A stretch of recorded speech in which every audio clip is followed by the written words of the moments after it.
The first thing Jarek noticed when he opened the door to his absurdly oversized bedroom wasn't the gold-leafed ceiling, the velvet curtains, or the massive bed that could easily host a small banquet. It was the tiny green woman sitting on it. She wasn't just green.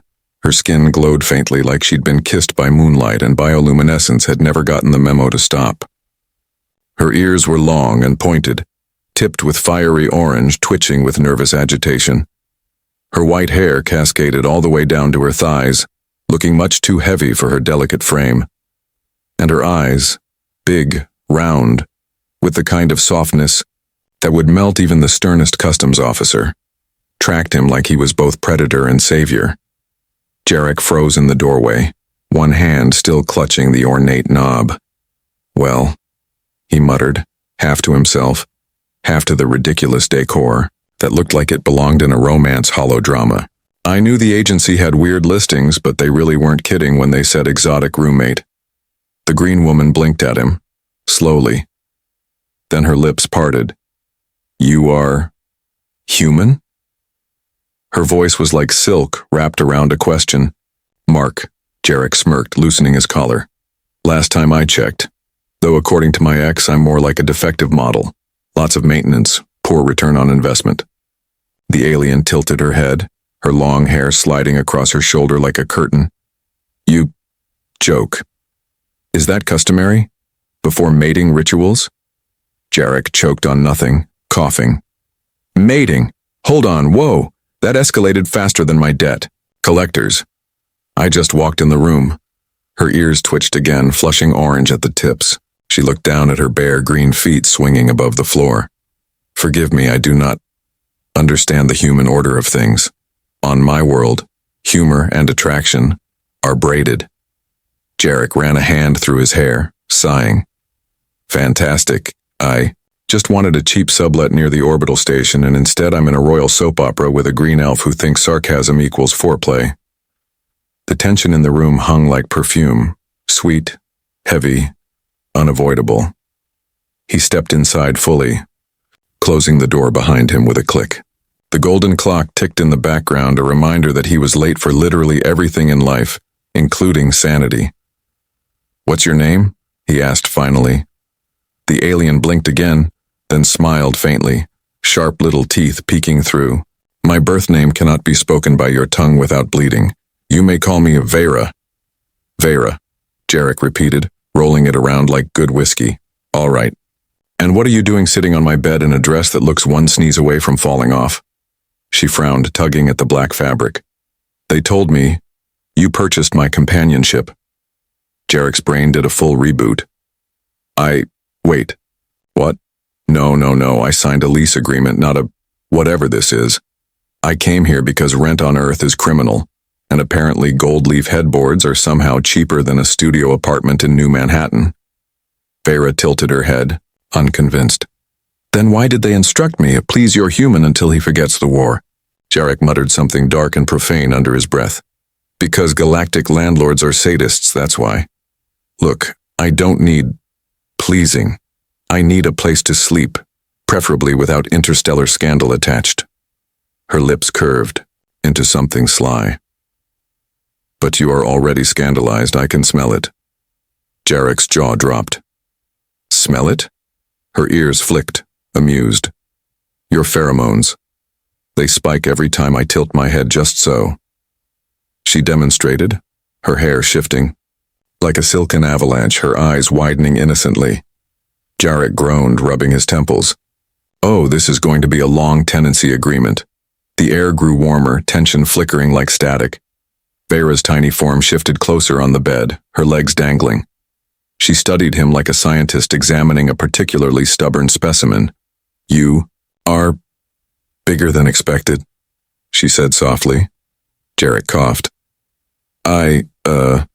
That's flattering, but maybe specify what you mean before I make a joke I'll regret. She blinked innocently. Your height. Then, after a beat, and other things, possibly. Jarek pinched the bridge of his nose.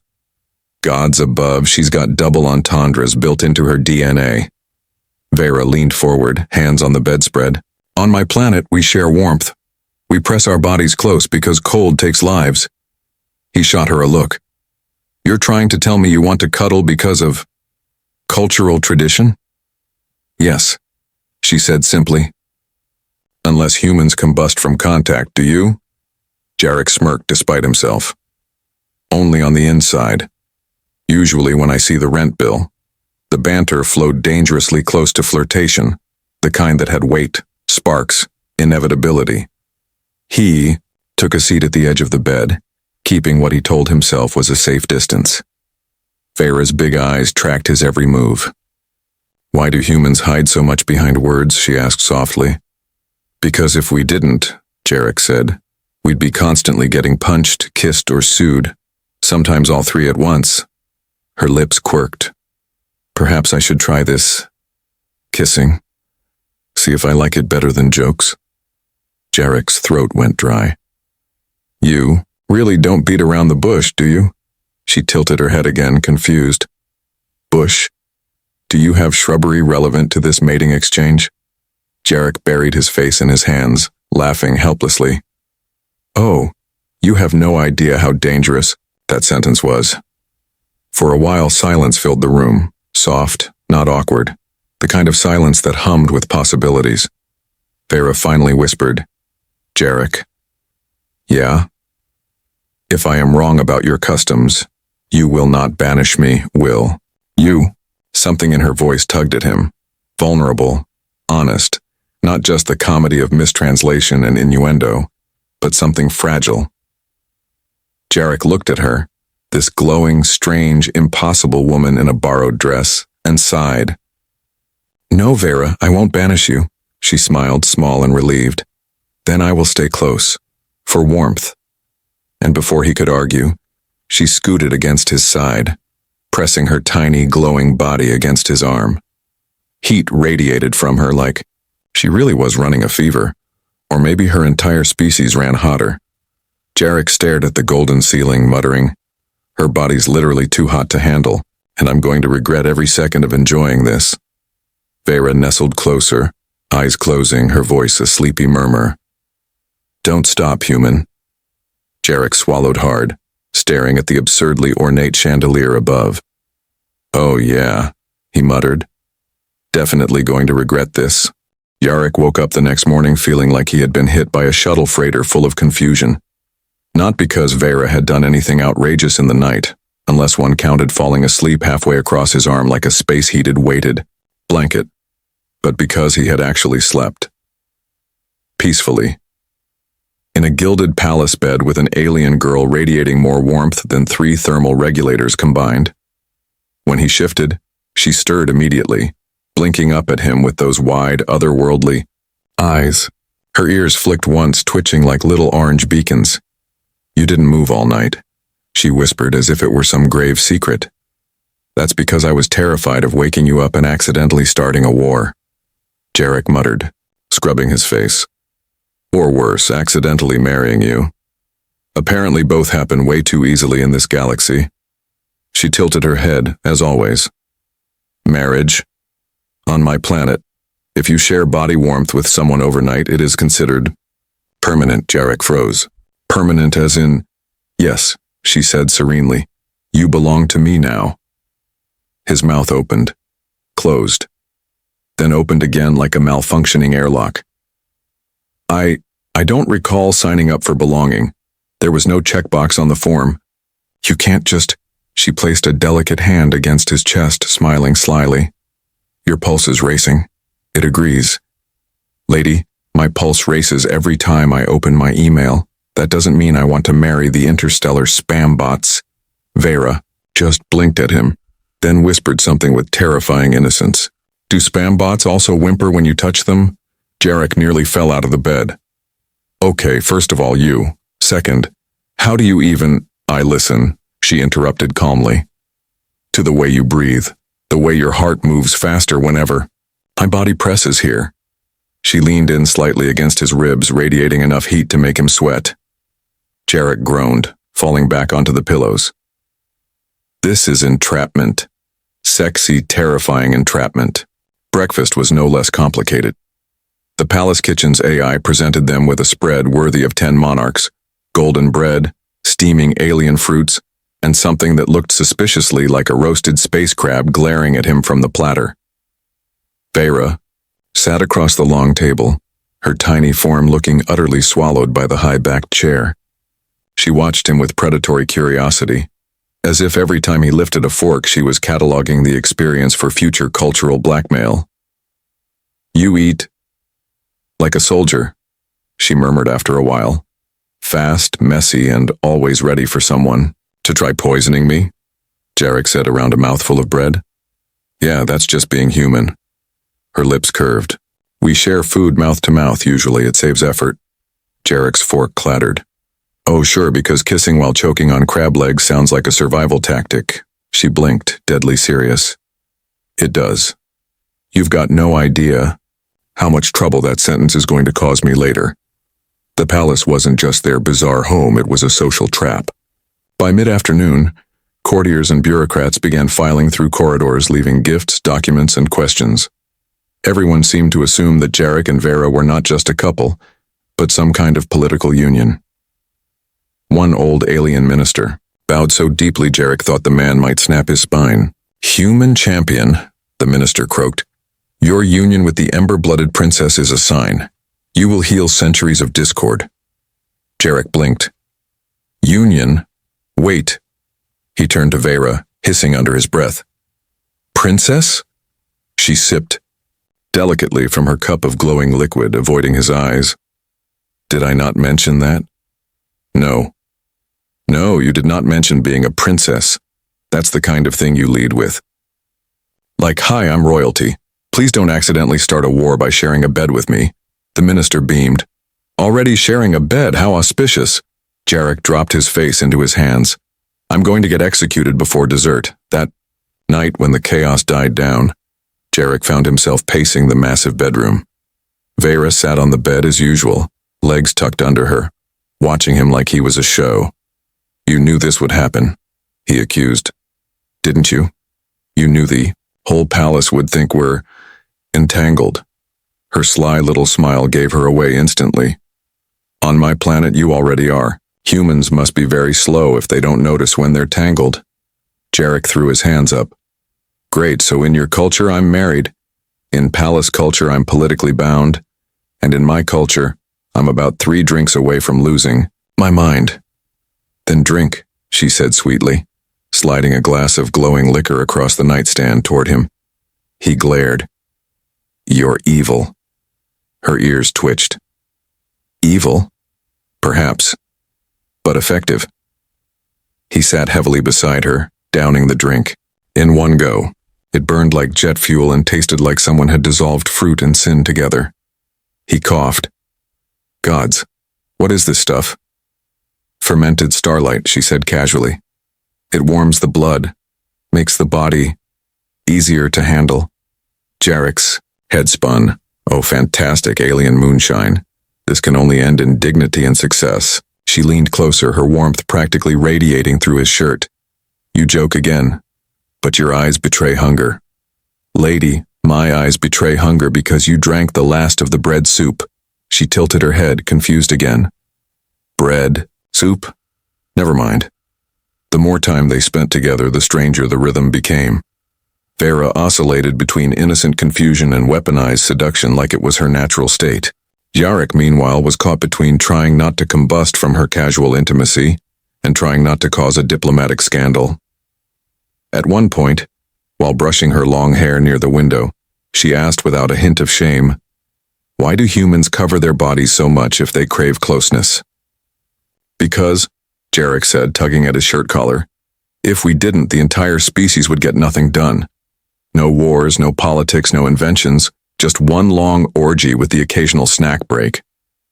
Her ears flicked in amusement. "That sound pleasant," he groaned. "Yeah, until you realize you'd never get plumbing or electricity. Trust me, no matter how good the sex is, eventually someone misses having a toilet." She considered this gravely, then nodded. "Humans are very practical in their lust. I like that." Jarek laughed darkly. "That might be the kindest insult I've ever gotten." Late into the evening, she curled against him again, her body like a furnace. He muttered, half asleep, "You're seriously going to cook me alive?" Her whisper came back, mischievous. "Then don't stop moving, human, that way you won't burn." Jarek groaned, shoving a pillow over his face.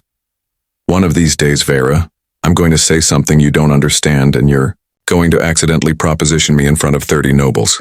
She giggled, a soft, melodic sound that didn't match her dangerous little grin. "Maybe that is my plan." And Jarek lay there, caught between laughter and despair, realizing, with a sinking feeling, that he was already in far deeper than he'd ever admit aloud. Jarek had faced plenty of absurd situations in his life. Bar fights with mercenaries, drunk pilots trying to land shuttlecrafts on rooftops, once even a dinner party with 3 different exes in attendance. But nothing, absolutely nothing, compared to waking up one morning to find an alien princess straddling him with a dagger in her hands. "Morning to you too," he croaked, blinking blearily. "Do you always flirt with cutlery?" Vera leaned over him, her glowing hair cascading down like a curtain of moonlight. "Intruders," she whispered. Her ears twitched sharply. "I smell them." Jarek froze. "Intruders?" She nodded solemnly, pressing the blade into his palm. "Your weapon, you are human. You fight." Jarek squinted at the ornate little dagger. "This isn't a weapon. This is a butter knife someone got drunk and sharpened." Her eyes narrowed. "You mock at the wrong time, human. Move." And then she was off him, darting across the chamber with a speed that made her hair whip like a comet's tail. Jarek groaned, hauling himself up, shirt askew, muttering, "Great. Not only am I apparently married, now I'm being drafted into palace defense duty before breakfast." The intruders weren't subtle. The sound of boots, the hiss of plasma weapons, the faint crackle of someone short-circuiting the chandeliers. Yep, classic assassination attempt. Jarek ducked behind a golden wardrobe as a blast seared the wall, where his head had been. "Fantastic," he muttered. "Of course royalty means hit lists. I should have just rented that studio apartment next to the sewage processing plant."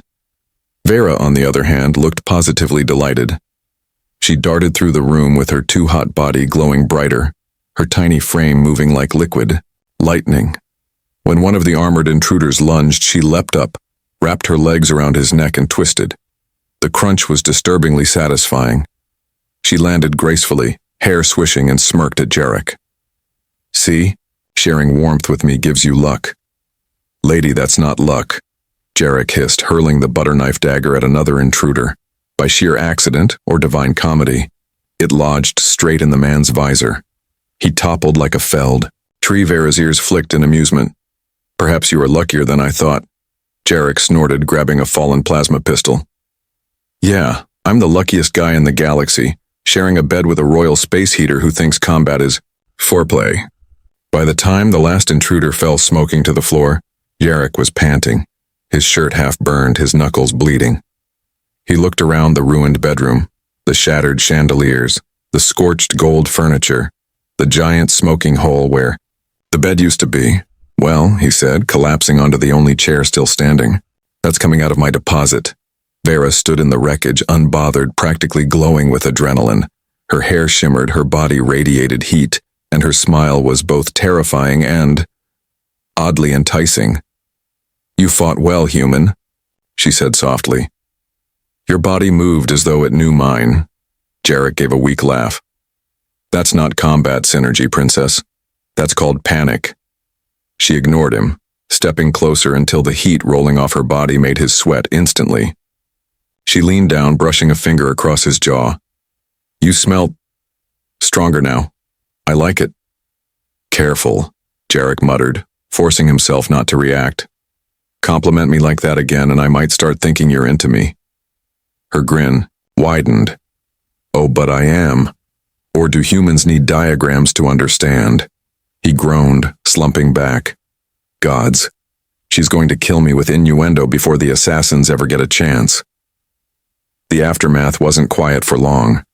Word of the attack spread faster than gossip at a royal ball. By evening, half the palace staff was whispering about the human consort who fought like a god, and the princess who glowed brighter when pressed against him. Jarek hated it. Not because of the fighting, he could handle fighting, but because every time someone bowed at him, he wanted to crawl under a table. During dinner, nobles lined the walls, whispering behind jeweled fans. Vera sat beside him at the long table, leaning close. "They talk about us," she murmured. "Yeah," Jarek said flatly. "Apparently I'm starring in a soap opera no one asked me to audition for." Her ears twitched mischievously. "Perhaps we should give them a scene." Jarek choked on his drink. "Define scene." She smiled sweetly. "Something to convince them you are truly mine." "A kiss, perhaps?" He sputtered. You can't just... There are like 30 aristocrats watching." Her grin sharpened. "All the better. Make it convincing." Jarek stared at her glowing, mischievous face, then at the crowd of expectant nobles. With a resigned sigh, he leaned in, brushing his lips against hers. What he hadn't expected was the heat. Kissing Vera was like kissing a sunbeam laced with electricity. His entire body jolted, his heart thundered, and when they finally broke apart, the hall erupted in applause. Vera purred softly, leaning close. "See, you did not combust," Jarek muttered, dazed. "Give me 5 minutes, I might." That night, back in their hastily repaired room, Jarek paced like a caged animal. "This is insane. We're not just roommates anymore, we're... What? Galactic celebrities?" Vera lounged on the bed, her long hair spilling everywhere, her smile wicked. "You are mine. That is all that matters." He shot her a look. "That's not all that matters. There are politics, consequences, wars, assassins." She tilted her head, cutting him off. "And yet when you kissed me, you didn't stop." Jarek froze. His throat tightened. That was just for show." Her sly smile deepened. "Then why are you still thinking about it?" He groaned, collapsing into a chair. "Because your body's too hot to handle, that's why." She giggled, sliding closer, her warmth wrapping around him like a trap. "Then don't handle it, human, let it handle you." Jarek buried his face in his hands. "Dark God save me. I'm in love with a space furnace." The jungle never really went quiet. But when the last of the mercenary drones hissed into stillness and their signal lights blinked out one by one, something shifted. It was the first time since morning that he could actually hear his own heartbeat over the chaos. It wasn't victory exactly, but the silence tasted like it. Talon leaned against a half-collapsed metal strut, one boot nudging a smoking drone core away. His knuckles were bruised from smashing panels open, his shirt torn clean down one side. "Not the day I planned," he muttered. "I thought maybe a nap, maybe some decent breakfast." "Humans and their breakfast," Javara said from the other side of the clearing, her chest still rising and falling in rapid bursts. She had her plasma staff braced in both hands, and her eyes shimmered with the last of the bioluminescent adrenaline her species pumped under stress. She looked terrifying and radiant at once, like a goddess caught between wrath and laughter. He gave her a grin that didn't quite hide his exhaustion. "What, you people don't eat food in the morning?" "We eat food whenever we survive. Tonight," she shot back. Then softer, like she hadn't meant to say it. "This time I didn't expect to." The words hung there. Not sad exactly. More raw honesty than either of them usually dared. Talon pushed off the beam and crossed, the space between them. Boots crunching over shattered alien alloy. She watched him, a little too still, as though bracing herself for something she couldn't name. He reached her, and instead of saying anything clever or deflecting with humor, he just put his hand on her shoulder. Warm, solid. "You did expect, too," he said. "Because I was here." Javara blinked.